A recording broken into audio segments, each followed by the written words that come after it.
business for the North and the Western India for Veritas. I've been with this organization for over 14 years, and it's my pleasure to host this impaneled panel discussion. Right. If there's one year that people would like to erase, that would be the year 2020, right? As it has impacted everyone amongst all the age group, both personally as well as professionally. We are all associated with technology, and there's a saying that show must go on, right? So the technology will have an impact in this particular pandemic and going forward as well. As Balaji mentioned a few minutes back about the impact of the ransomware threats during the pandemic, there are many other technology trends that we all should remember, right? The emergence of the online shopping, the digital and the contact lens payments. Earlier, there was a saying that the number of visits to the bank branches has reduced. Now we can say the number of visits to the ATM to withdraw cash is also reduced because there are alternatives available in the market. The remote working, distance learning, telehealth, emergence of OTT platforms, online gaming, adoption of the cloud has also increased. The organization, we were less on the technologies. They have gone and adopted newer form of technologies just to make their life comfortable for their customers. The need for the automation, most centering around the factories and the data centers. So in case if the people are not able to reach out to their respective destination, the show must still go on, right? There are many things that we can talk about, and fortunately, we have today a very distinguished panel who's going to share their thought process around what has been the influence of technology during the pandemic, and what are the steps they have taken in the last 1 year, and what are the steps they're going to be taking going forward as well, right? So let me introduce one by one. Let me introduce Mr. Vinay Khargaonkar. Just for a quick introduction, Vinay is the Vice President and Head of Corporate IT for Larsen & Toubro. He is veteran with 36 years of experience at Larsen & Toubro, and he started from the shop floor in various roles across the departments and gradually took up an IT manager role in the heavy engineering team. And there he rose to the level of CIO. In January 2015, he took up the role of corporate IT head or the group CIO. And Vinay has been awarded with many awards previously. He's a recipient of CIO to Watch, the CIO Club 3 times in a row, and the Hall of Fame for the CIO magazine. He has taken a lot of digital transformation journey during his stint in L&T, and it's going to be a great pleasure in welcoming Vinay to the panel. Hi, Vinay. Thank you. Thanks a lot. Second gentleman is Mr. Mohammad Shamim. Shamim takes care of the head of operations for Tata Communications. He has been with Tata Communications for over 2 decades, and sorry, and in the last 2 decades, he has been responsible for the amazing transformation journey, digital transformation journey that Tata Communications have witnessed, and they have adopted some of the best practices that's happening globally, right? Welcome, Shamim, to the panel discussion. Hi, man. Very good morning. Good morning. Thank you. Yeah. The third one is Mr. Kiran Suttankar. Kiran leads the system engineering team for Veritas. You would have seen his team who are responsible for laying out the architecture, doing the POCs, responding to the various RFP. And Kiran is a hardcore Veritas, and he's going to be talking about what has been the Veritas journey in the last 365 days. Hi, Kiran. Hi, Mike. Hello, Vinay sir. Hello, Shamim sir. Nice to have on the panel. Hello. Yeah, and because of the pandemic, we are doing this in an online mechanism. Or else this would have been a face-to-face discussion. Nevertheless, let's start this panel discussion. And my first question to you, Vinay, is what has been the impact of pandemic in your organization, and how IT has played a role in terms of reducing the impact in this pandemic? Yeah, I think it is a very pertinent question for a company like L&T. As maybe you will be knowing, but L&T is a project manufacturing company, and it's not something you can do everything remotely, because roads have to be built, airports have to be built, parts need to get manufactured, guns need to be supplied to Indian Army. So it was a very big challenge for the organization to run everything remotely. So, and as of now, the organizations, I'm not saying L&T alone, but almost all organizations have done enough work on business processes, automation, putting mobile apps, having different technologies as they need for their businesses to become more efficient, productive, things like that. We had a challenge for keeping people together. We have about 300,000 workmen deployed on the shops. They were very much, worried about their families, their children, their wives, their relatives in the remote villages in Bihar, Odisha, Madhya Pradesh. Meaning the challenge was not only this, to keep these people together, arranging for their food, arranging for their stay, water, and the anxiety. How do you do that? And how do you keep them engaged sitting in a labor colony? Those are like a different type of challenges which obviously IT cannot solve. But IT had done enough work in the background, and thanks to the digital initiatives and single-handedly driven by our CEO, Mr. S. N. Subramaniam, he gave a direction to our project manufacturing business. Without digitalization, I think this company will not have, sort of making a lot of money at the bottom level. So we have started our digitalization journey a long back. And today, if I say you, we have 16,000 assets connected. We have basically a large connect program, connecting machines, connecting people, connecting projects, from drawing office to the project site. So various systems were developed and deployed, tested, and thankfully so that they were tested and they found it very useful to the businesses.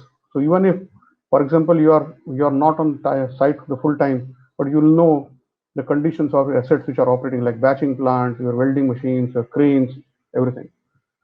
So IT has done, I would say, I will not differentiate between digital and IT. I consider digital IT as an integrated part of the organization, or a technology stack of any organization. So enough was done. We leveraged it very well. There were many products which we purchased in a company like Office 365, and consumption of Office 365 was just about less than 20% before last year, say March 2020. And suddenly we found that the consumption has increased in a geometric progression, or multi-fold. The insistence of doing meetings in the conference room just vanished. Today, in fact, after the pandemic, people have become more productive. They have become more responsible, in the sense that, when you do a conference room meetings, there could be some delay on people traveling from one building to other building. Today, everybody is available to talk at 10 a.m. Meetings are like to the point. There's a connect from the top floor to shop floor. There is also the empowerment at a lower level to voice out, because sometimes people may be shying away, not speaking directly. And a sort of a great collaboration type of atmosphere got evolved, is to help everybody wherever we can, whether he's a workman, or whether he's a supervisor, or he's a manager, or he's a design engineer sitting in remote offices. So that has really made significant changes. And I think we are not going to go back to the old ways of working. Some changes which came to you as a shock or as a force of adoption, but now they've become part and parcel of the organization. So yes, definitely there was a emotional problem. There was a not meeting anybody. There is a erosion of social capital. Yet I'm not able to meet my own colleagues sitting in a remote location like sites, or my development team sits in Chennai. I am in Mumbai.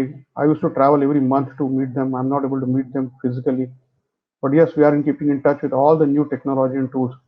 So certain things we have unlearned, certain things we have learned, and I think we should take this pandemic as a new learning. And maybe you don't know there is a wave two going on. There could be a wave three, and I don't know when we'll be having a new normal, or let's say the old normal. The new normal is actually remote collaboration working. So I would say that this shock or this forced change has brought out good things. We should take it positively. Yes, there is some loss also. There is a closure. We could not book sales for 1 quarter. Yes, but he managed. And like what I heard, show must go on.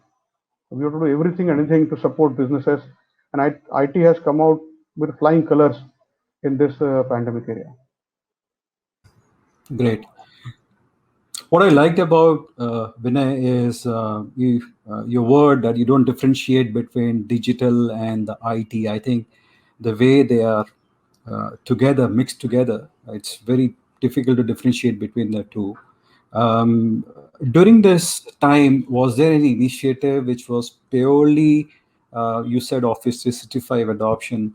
Apart from that, are there any other projects that you have taken just to make life simpler and easier when the people are dispersed across across the boundaries, and with hardly or very less physical connection between them?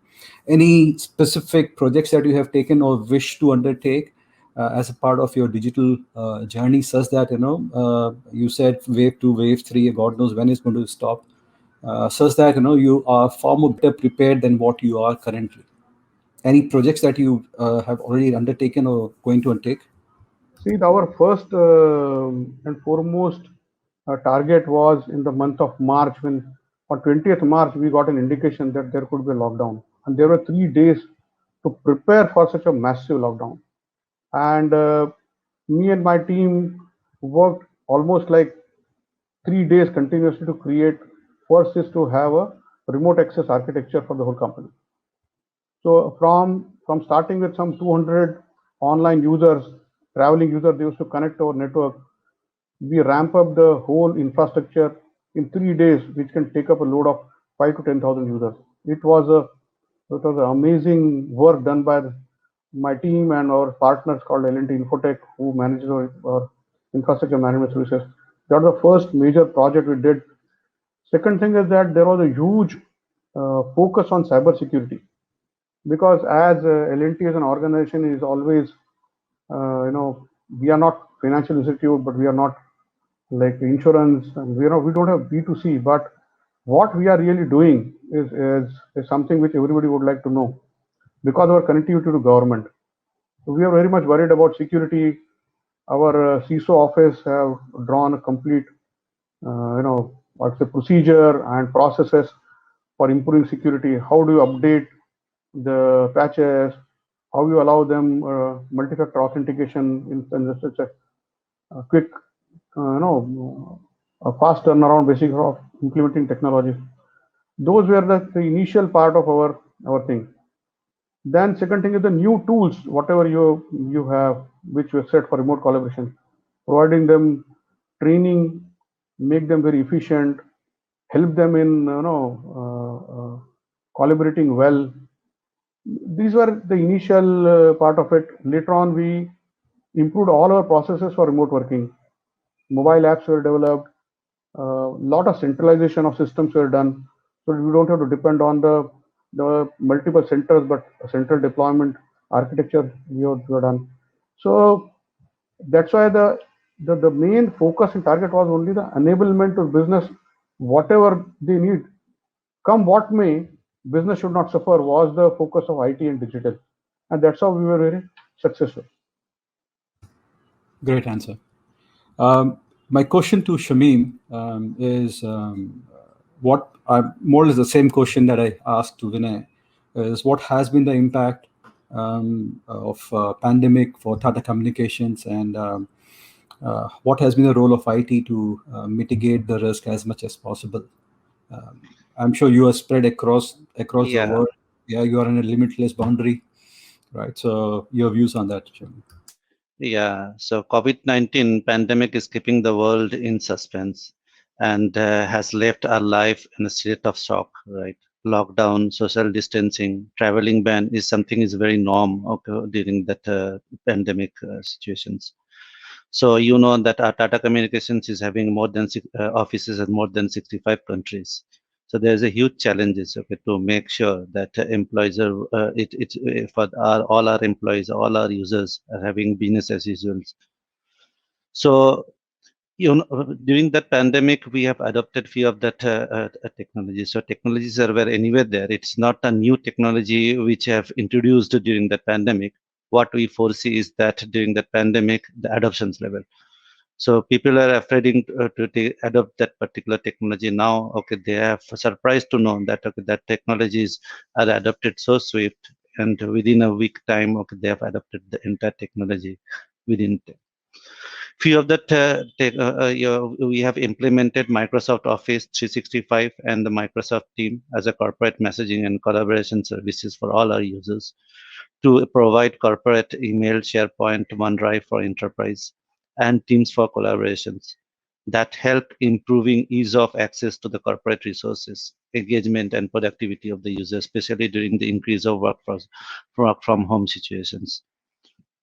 Then we have deployed MDM solutions that allow users to get seamless and secure access to the corporate messaging and collaboration applications via smartphone and mobile devices. We have provided access to all major mobile platforms such as Android and iOS. Then we have implemented single sign-on with multi-factor authentications that allow authenticated users access to plethora of corporate applications. Multi-factor authentication validates your digital certificate installed in your user devices along with a unique and dynamically generated soft token to ensure that only authenticated users get access to the applications from an authorized device. Then we have anyway we implemented private cloud and in India and internationals as well, and then SAP HANA Grid within India geography to facilitate migrations of legacy workload to the new generation platform and to reduce provisioning and implementation timeline from few days to few minutes and hours. This has helped improving the agility, performance, and also addresses issues related to the legacy. Then also we have enabled many channels for users. Okay, those who are working, we have more than 15,000 users across different geography, and there is a need, a pressing need for their traveling, and that's the main challenges we foresee in pandemic while working from home. And that channels what would enable for users to collaborate, it helps a lot. Where we see like we have implemented corporate internet, we have enterprise social media platform like Yammer. We have Microsoft Teams, SharePoint, telepresence. User can download any blogs, runs their forum, have chat. They can share their screen. They can have an online meetings, collaborate more effectively across different time zones using their channels and collaboration tools. This helped Tata Communications drastically reducing the need of travel and helped in reducing the carbon footprint. Then we have implemented virtual private network connectivity for users who need to access restricted applications. And that also, and these applications generally hosted in on-prem, users who are authenticated with multi-factor authentications and the combination of user ID password along with your soft tokens can access the Tata Communications corporate network to access those restricted applications. Then we have implemented NAC, which is network access control, to allow only authorized devices and users access to corporate network when they access via LAN, wireless, and VPN. We also implemented VDI, okay, during the course of time, and that has been adopted across globes to ensure restricted and sensitive data remains within the data center.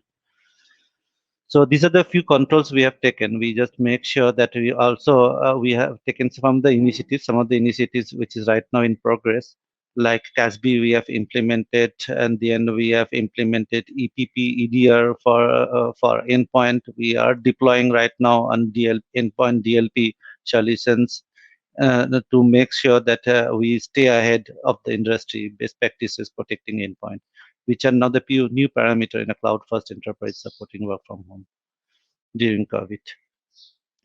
So this is all which we have adopted during the course of time for the last 1 year. To you, Great. man.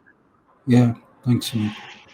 Anything specific to the data center management and running the data center? Any specific projects that you have taken, Shamir? Yeah, you know that we have identified 3 top risks relevant for Tata Communications as an organization. One is of cyber security, cyber attack, and the information security breaches. And the second one is of availability of critical IT infrastructure and the application system. Third one is of data privacy and the protection. That is the key 3 pillars which we feel as a risk element within data communications. So first, what we taken from the data center point of view is that to implement a private cloud both at Pune and as well as of New Jersey data center. And also we have implemented SAP HANA Grid in Pune and Chennai as well to facilitate migrating from the legacy workload into the new generation platform. What it helps is that improving the agility, and then whatever that new provisions is required and implemented, probably generally takes a month, or sometimes it takes a few days or week. Now it's within a minute and hours. And also, you know that one of the key risk which element is there of an end of life platform. And while migrating a few of the workloads hosted into a legacy platform, and we migrated that thing to the private cloud, which in turn helps addressing end of life risk element over there. Great. Thanks, Shamir. Now, Kiran, since you and your team interact with many CXOs across India and SAARC, and Veritas being the leader in the information management space, is there a specific trend that you have witnessed in last 1 year or so, and how Veritas creates solutions around? This unfortunate pandemic event evolves, right? Customers are taking measured approach, and Vinay sir and Shamim sir sort of endorsed that, and that has been a priority in most of our discussions with almost all the CXOs that I have interacted with in the recent past, or my team has been interacting with in the recent past, right? So companies are taking measured approach, of course, safeguarding the employees and mitigating the facility exposure, financial exposure is a priority for these organizations. And again, the new norm is working online from offline, right? So what we've seen as trends, keeping this in our conversations, is that customers are looking at being able to access their information from anywhere, any location, any device, while adhering to the compliance and the governance and the security practices that the organization drives, without cutting corners, without compromising on those, obviously, right? So that's been a priority. In that trend, in that focus, cloud is taking a precedence. We heard Vinay sir and Shamim sir also indicate that. Secondly, we've also seen as a trend analytics being emerging in the forefront, primarily because customers now have seen the advantage to take well-informed business decisions basis the analytics and derive information from the data. So as recent as last night's data, if it can help take well-informed business decisions the next morning, that's the kind of analytics customers are looking for, because the times are unpredictable. So at least the decisions that they take from a business standpoint in this unpredictable times, let those decisions be predictable and well-informed to whatever extent possible. So that's given as well. If you look at the resiliency planning, customers have been planning for business continuity and disruptions all along, right? And then as recently they've added risk mitigation as well to the business resiliency planning. But this pandemic made them realize that the traditional resiliency plan will not actually cover the size or the volume of impact that such pandemics like corona or anything in future may have, right? So the CXOs are revisiting the traditional resiliency plan that they have put in place. So that's the third priority. And they realize that general business disruption that they've planned for is more geographic, it's more time bound. So at max a week, maybe a site is impacted or geography is impacted and so on. But in situation like pandemic, the one that we are facing now, it can go on for months and years together. We've seen it last year and this year it continues. Sir did mention wave 2, wave 3, we don't know when it'll end. It's global, it's not impacted for a site. Not only one organization is impacted, it's the suppliers, the customers, even the competitors are impacted, right? So business disruption and planning around this takes a whole new step for the customers that they're looking on. If I equate this to the IT trends, what we've seen come in the forefront are discussions around tapeless architecture, where the backup is redirected to disks instead of tape. We have seen discussions around ransomware based backup and protection of that data. We have seen discussions around analytics. You indicated about ransomware. So ransomware protected air gap kind of a solution, worm devices kind of implementation for long-term retention of data, hybrid cloud technology model, and like I said, a renewed visit to the resiliency plan that the organizations had put in place to be very well prepared for the now, future, and the beyond approach from an IT trend perspective. Yeah, so that's what we are seeing, Mayank. Over to you. Yeah, great. And he talked about the ransomware. My next question to Vinay will be, and Shami, we can also pitch in. You also talked about the ransomware and the kind of projects that you have taken for the in all general protection perspective. Vinay, my question to you is: ransomware is on the rise, right? And what's your view on protecting the ransomware, both from the CISO perspective as well as from the infrastructure at this particular moment? I think you have put a very good question over here. Ransomware is the biggest worry of the organization, not only in India, across the world. And today, what I see that storing information offsite or away from the IT infrastructure is the only solution by which you can, recover in case, because many organizations, even including like our organization, may not be very keen to pay ransom. And so IT has to support business where they can recover the last transactions, whatever you have done in the systems.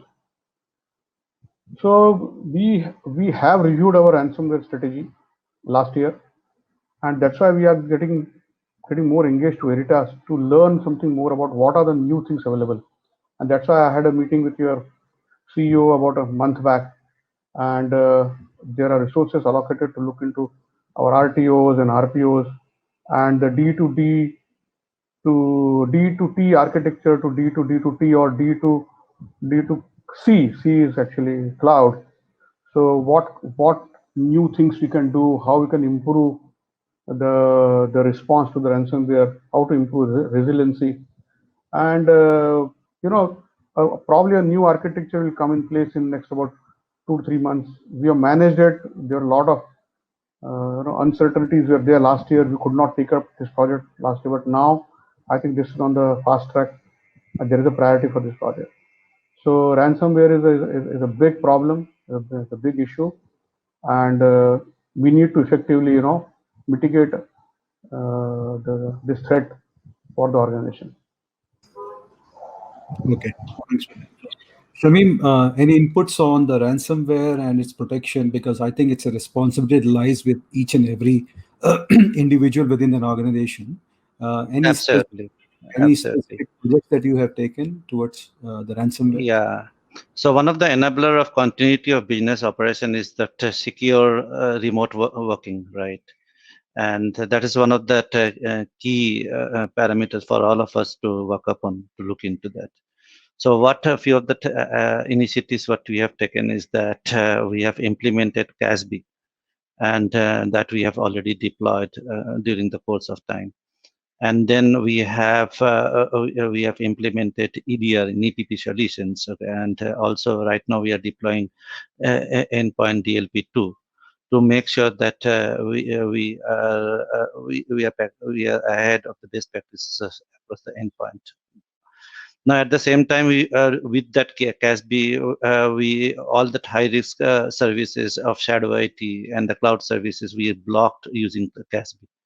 At the same time, with that all that accessing to the third-party webmail cloud storage, we are restricting it from our corporate network via web proxy.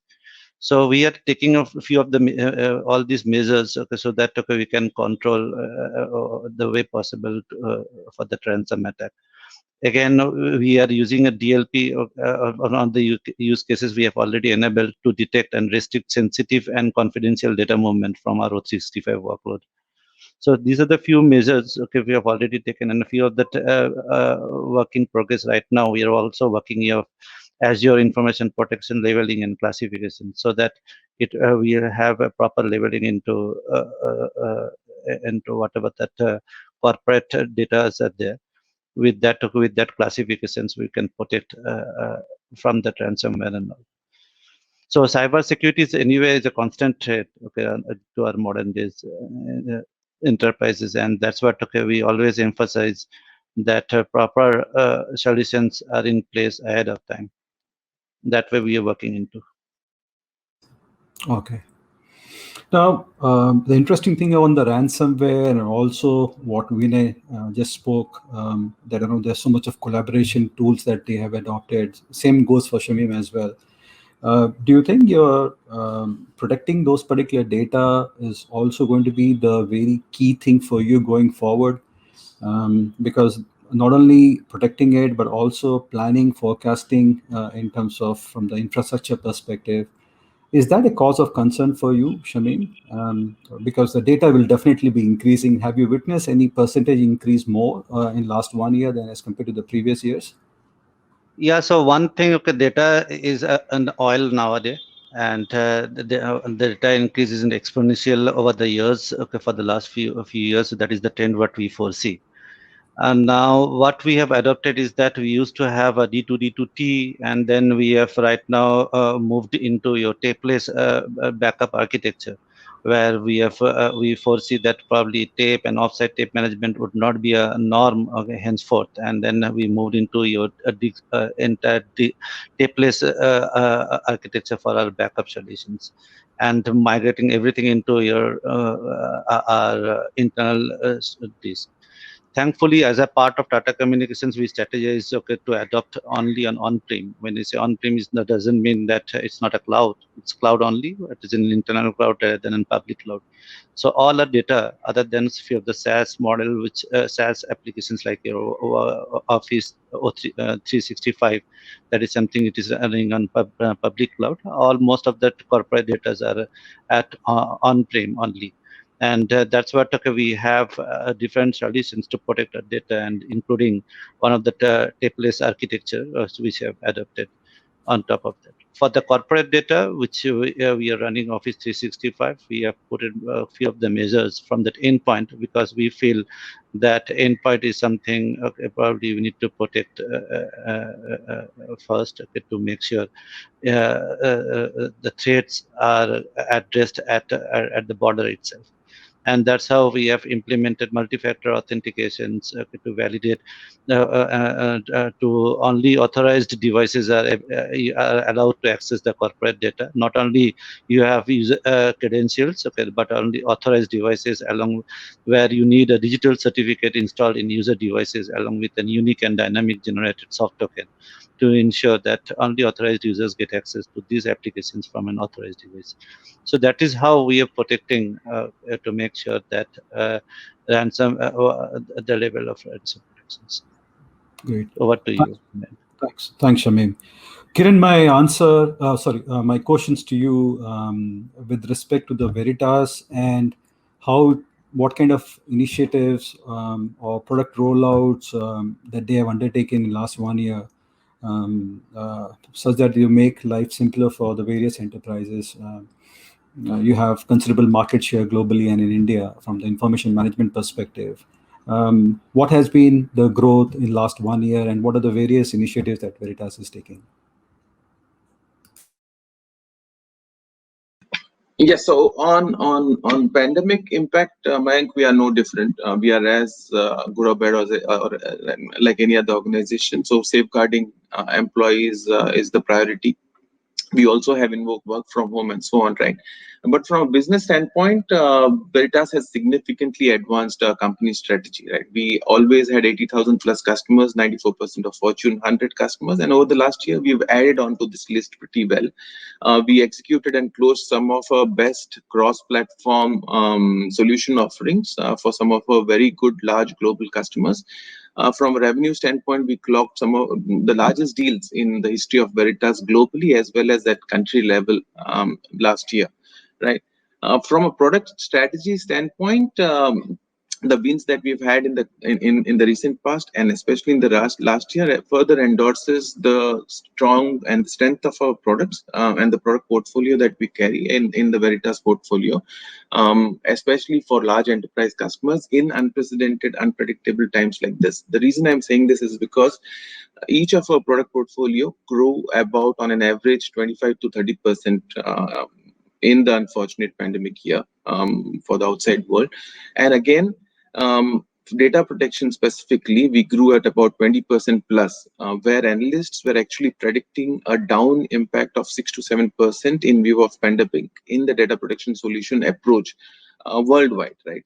So in this unprecedented times, if Veritas grows that arena by about 20%, that endorses the need that we plug in for customers in the data protection arena and need at this point in time. So from business and product standpoint, it was pretty well placed here, if I can put it saying that. And again, we are not the only ones saying it. We are highly rated in the Gartner Peer Insights for last year. So there's an endorsement by the analysts as well, right? From an experience standpoint, just because we spoke about ransomware and the precautions that companies are taking, Vinay sir and Shamim sir highlighted what their organizations are doing. One interesting experience that we as technical team and Veritas faced last year was the ransomware attack. So some of our large global customers were impacted by ransomware attack. Thousands of their systems were impacted through weak and open network links because obviously work from home was invoked in a hurry in that sense, right? But Veritas team adhering to the COVID-19 guidelines, the pre-sales services and the engineering team along with Veritas support team virtually connected to this customer environment. And we already had a policy and the definition and the infrastructure set in place for most of these enterprise customers, where we had the 3-2-1 policy of backup and the final copy being protected in a hardened appliance that Veritas has to offer. Plus the air gap solution that we had positioned. So using this, we were able to recover their business critical services within the first 24 hours, and their T233 systems were recovered in the next 48 to 72 hours. So while there was an unfortunate ransomware attack, I'm proud to say that we were able to recover all 3 or 4 customers that we encountered within a span of anywhere between 12 hours to 48 to 72 hours at max for all their business critical services. So this not only endorses the fact that we have strong solutions, but also the technical ecosystem that we have in terms of minds around engineering services support who come together to connect the dots for the customer in such situations to make it turn around much more effectively and efficiently. And finally, Mayank, it's not the business, although I've been talking about growth and percentages and so on. It's the testament that we as a company can help our customers in these times. That is much more satisfying in that sense, right? So yes, this is where Veritas was last year. And again, we continue to be the same or even grow further this year. Thanks. Any new releases that we can hear from Veritas? Any acquisitions? Committed to bringing innovation in the marketplace. From an acquisition standpoint, in line with our commitment to innovation, we acquired 2 companies, namely HubStore and Globanet. So if you look at in-house products that we already had, we actually introduced the latest version 9.0 of a flagship product, NetBackup. And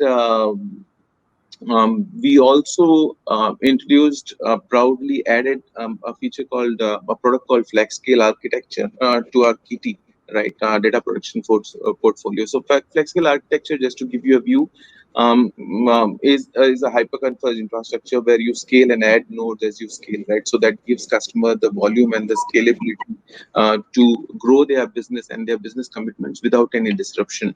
At the same time, if you look at HubStore, which is now the first acquisition that I spoke about, HubStore solutions are now renamed as NetBackup SaaS-based data protection.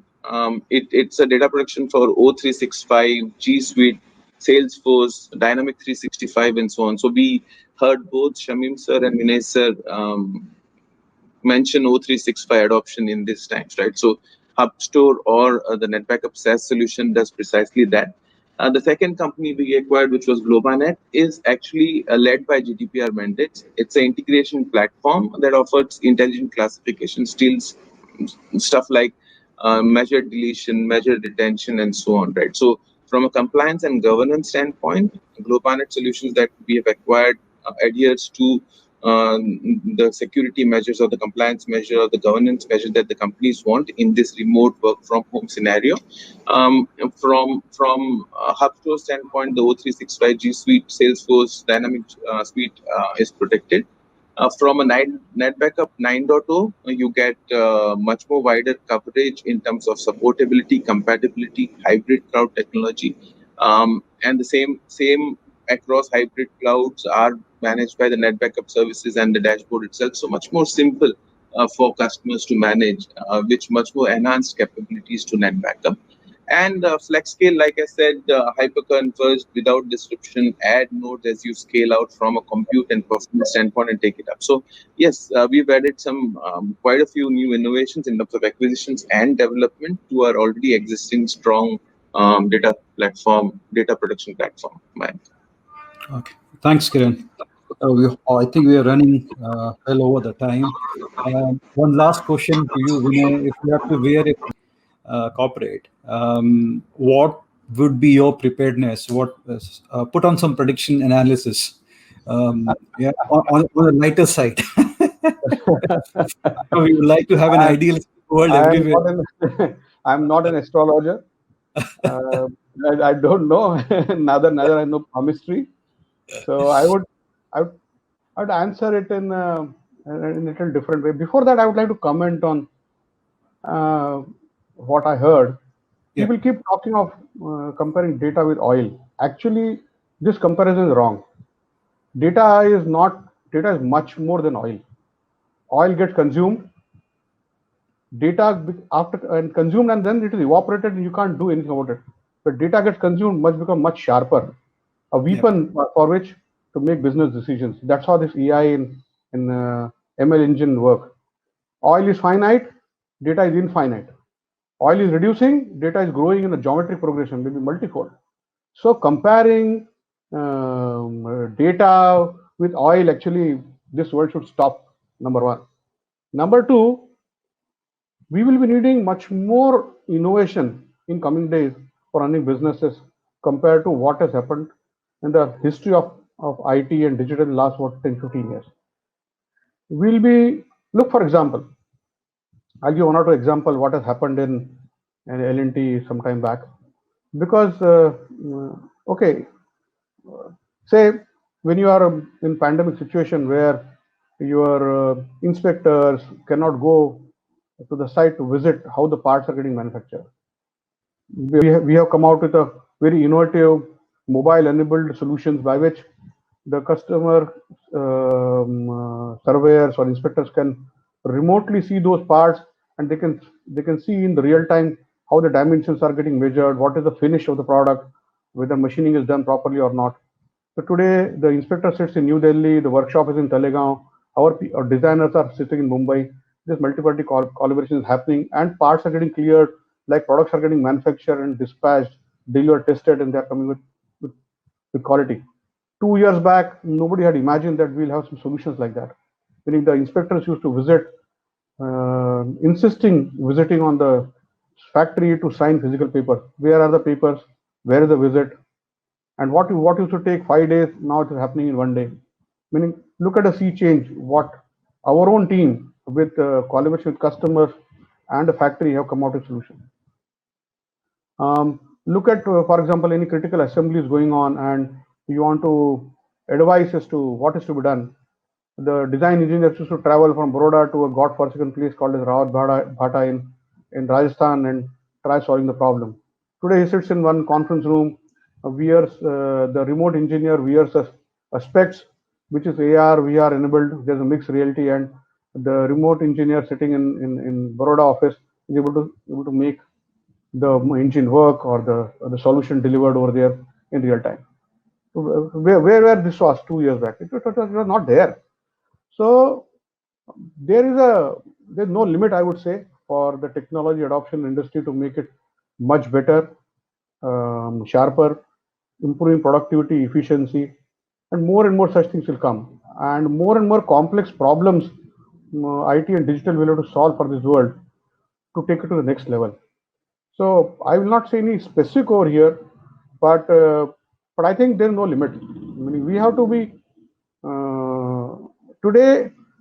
The solutions used to chase a problem. Today, problem is chasing solution. There is a huge amount of follow-up coming from the operations team, the finance team, not an operation, even the finance teams, designers, inspection teams, is to give them great solutions for their practical problems. And I think we are successful to some extent, and I think much more to go. So I don't think we'll stop, and newer solutions will come up to help this businesses, because unless the business engine really works, I think there's nothing. Business has to work, it has to produce, it has to make money, so that this world engine is really working very smoothly. That's what my thoughts are. Amazing. Thanks for this, Vinay. One last question for you, Shamim. What will be your wish list apart from having more budgets to spend, so to make your life simpler in the future? So what we feel is that cyber attack are the constant threat, and that we foresee. Despite the improvement of cybersecurity and controls and techniques, attackers constantly seek new ways of exploiting the vulnerabilities to disrupt our system. Probably we need to focus upon more into that. Before pandemic, our focus more into your data center and all. Now we are our focus right now shifted towards your endpoint security, and that is where we would like to invest more over there. We have to see, even after putting a lot of efforts and improvement, probably we still foresee there would be a constant threat, and we have to be atop of it. And also, you know that every organizations and culture is different, and so the circumstances of every individual employee. There are different employees, okay, who are working in field. We are having field engineers too, okay, over there and working ground. So we need to understand, because during that pandemic, even 98% of the employee working from home, even there is a substantial number of employees, those who are working on field, okay, having a high risk element. We need to focus upon a few of the solutions, okay, to cater the risk element of that part too. Probably our focus would be more into towards endpoint security and that your service availability. That is what we focus on. Great. Over. Yeah. Thanks, gentlemen. Thanks for your valuable insights, valuable time, and wish you the very best for the coming days, coming months. And I was really enlightened by this panel discussion, the contribution that all three of you have done. There are a lot of new words that I have learned, and it comes purely by the experience of Vinay and Shamim, right? So thank you, gentlemen. Thanks for your time. Thanks, Kiran, for your insight, and that you had a great last year or so. Please continue to work and make life simpler for customers, for all of our customers.